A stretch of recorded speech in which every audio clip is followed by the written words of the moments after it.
تو جو ظالم تھے انہوں نے اس لفظ کو جس کا ان کو حکم دیا تھا بدل کر اس کی جگہ اور لفظ کہنا شروع کیا۔ پس ہم نے ان ظالموں پر آسمان سے عذاب نازل کیا کیونکہ نافرمانیاں کیے جاتے تھے۔ اور جب موسیٰ نے اپنی قوم کے لیے ہم سے پانی مانگا تو ہم نے کہا کہ اپنی لاٹھی پتھر پر مارو۔ انہوں نے لاٹھی ماری تو اس میں سے 12 چشمے پھوٹ نکلے، اور تمام لوگوں نے اپنا اپنا گھاٹ معلوم کر کے پانی پی لیا۔ ہم نے حکم دیا کہ اللہ کی عطا فرمائی ہوئی روزی کھاؤ اور پیو، اور زمین میں فساد نہ کرتے پھرنا۔ اور جب تم نے کہا کہ موسیٰ ہم سے ایک ہی کھانے پر صبر نہیں ہو سکتا، تو اپنے پروردگار سے دعا کیجیے کہ ترکاری اور ککڑی اور گیہوں اور مسور اور پیاز وغیرہ جو نباتات زمین سے اگتی ہیں ہمارے لیے پیدا کر دے۔ انہوں نے کہا کہ عمدہ چیزیں چھوڑ کر ان کے بدلے ناقص چیزیں کیوں چاہتے ہو؟ اگر یہی چیزیں مطلوب ہیں تو کسی شہر میں جا اترو، وہاں جو مانگتے ہو مل جائے گا۔ اور آخرکار ذلت اور رسوائی اور محتاجی و بے نوائی ان سے چمٹا دی گئی، اور وہ اللہ کے غضب میں گرفتار ہو گئے۔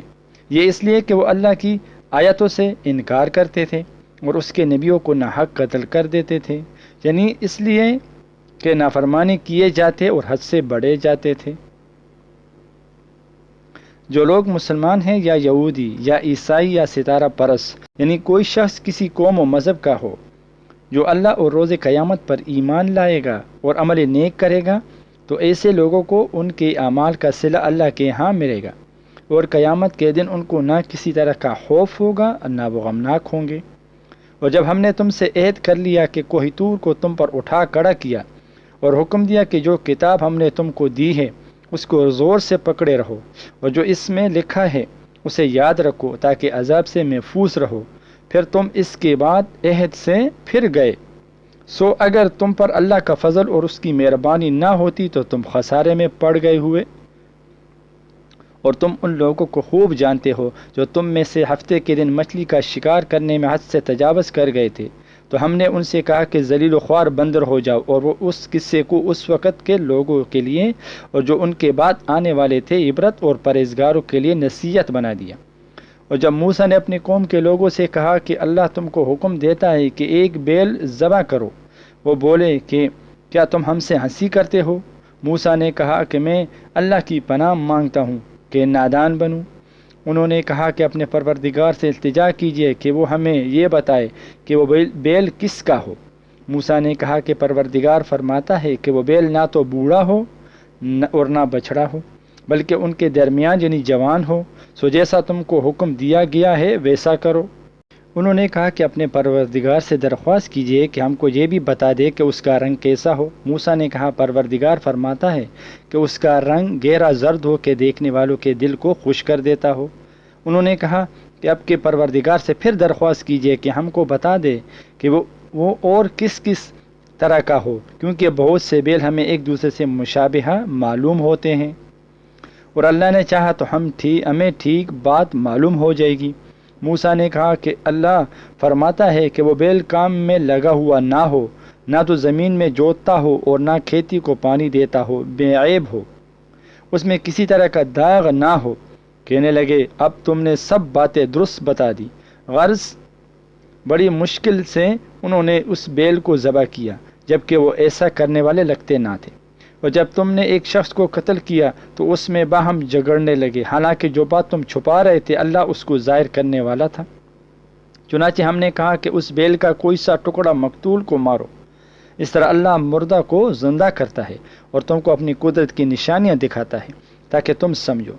پھر اس کے بعد تمہارے دل سخت ہو گئے، گویا وہ پتھر ہیں یا ان سے بھی زیادہ سخت، اور پتھر تو بعضے ایسے ہوتے ہیں کہ ان میں سے چشمے پھوٹ نکلتے ہیں، اور بعضے ایسے ہوتے ہیں کہ پھٹ جاتے ہیں اور ان میں سے پانی نکلنے لگتا ہے، اور بعضے ایسے ہوتے ہیں کہ اللہ کے خوف سے گر پڑتے ہیں، اور اللہ تمہارے کرتوت سے بے خبر نہیں۔ مومنو، کیا تم امید رکھتے ہو کہ یہ لوگ تمہارے دین کے قائل ہو جائیں گے؟ حالانکہ ان میں سے کچھ لوگ کلام اللہ یعنی تورات کو سنتے پھر اس کے سمجھ لینے کے بعد اس کو جان بوجھ کر بدل رہے ہیں، اور یہ لوگ جب مومنوں سے ملتے ہیں تو کہتے ہیں کہ ہم ایمان لے آئے ہیں، اور جس وقت تنہائی میں ایک دوسرے سے ملتے ہیں تو کہتے ہیں کہ جو بات اللہ نے تم پر ظاہر فرمائی ہے وہ تم کو اس لیے بتا دیتے ہیں کہ قیامت کے دن اسی کے حوالے سے تمہارے پروردگار کے سامنے تم کو الزام دے۔ کیا تم سمجھتے نہیں؟ کیا یہ لوگ یہ نہیں جانتے کہ جو کچھ یہ چھپاتے اور جو کچھ یہ ظاہر کرتے ہیں اللہ کو سب معلوم ہے؟ اور بعض ان میں سے ان پڑھ ہیں کہ اپنے آرزوؤں کے سوا اللہ کی کتاب سے واقف ہی نہیں، اور وہ صرف اٹکل سے کام لیتے ہیں۔ سو ان لوگوں پر افسوس ہے جو اپنے ہاتھ سے کتاب لکھتے ہیں اور کہتے ہیں کہ یہ اللہ کے پاس سے آئی ہے تاکہ اس کے عوض تھوڑی سی قیمت یعنی دنیاوی منفعت حاصل کریں۔ سو ان پر افسوس ہے اس لیے کہ بے اصل باتیں اپنے ہاتھ سے لکھتے ہیں، اور پھر ان پر افسوس ہے اس لیے کہ ایسے کام کرتے ہیں اور کہتے ہیں کہ دوزخ کی آگ ہمیں چند روز کے سوا چھو ہی نہیں سکے گی۔ ان سے پوچھو کیا تم نے اللہ سے اقرار لے رکھا ہے کہ اللہ اپنے اقرار کے خلاف نہیں کرے گا، یا تم اللہ کے بارے میں ایسی باتیں کہتے ہو جن کا تمہیں مطلق علم ہی نہیں؟ ہاں کیوں نہیں، جو برے کام کرے اور اس کے گناہ ہر طرف سے اس کو گھیر لیں تو ایسے لوگ دوزخ میں جانے والے ہیں اور وہ ہمیشہ اس میں جلتے رہیں گے، اور جو ایمان لائے اور نیک کام کریں وہ جنت کے مالک ہوں گے اور ہمیشہ اسی میں عیش کرتے رہیں گے۔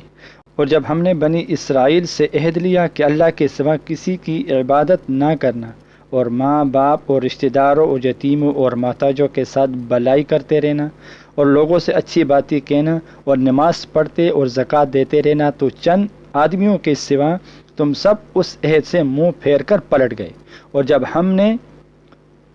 تم سے عہد لیا کہ آپس میں کچھ خون نہ کرنا اور اپنوں کو ان کے وطن سے نہ نکالنا، تو تم نے اقرار کر لیا اور تم اس بات کو مانتے بھی ہو۔ پھر تم وہی ہوا، اپنوں کو قتل بھی کر دیتے تھے،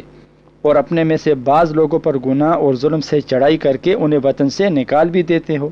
اور اگر وہ تمہارے پاس قید ہو کر آئیں تو بدلہ دے کر ان کو چھڑا بھی لیتے ہو، حالانکہ ان کا نکال دینا ہی تم پر حرام تھا۔ یہ کیا بات ہے کہ تم کتاب اللہ کے بعض احکام کو تو مانتے ہو اور بعض سے انکار کیے دیتے ہو؟ تو جو تم میں سے ایسی حرکت کرے ان کی سزا اس کے سوا اور کیا ہو سکتی ہے کہ دنیا کی زندگی میں تو رسوائی ہو اور قیامت کے دن سخت سے سخت عذاب میں ڈال دیے جائیں۔ اور جو کام تم کرتے ہو اللہ ان سے غافل نہیں۔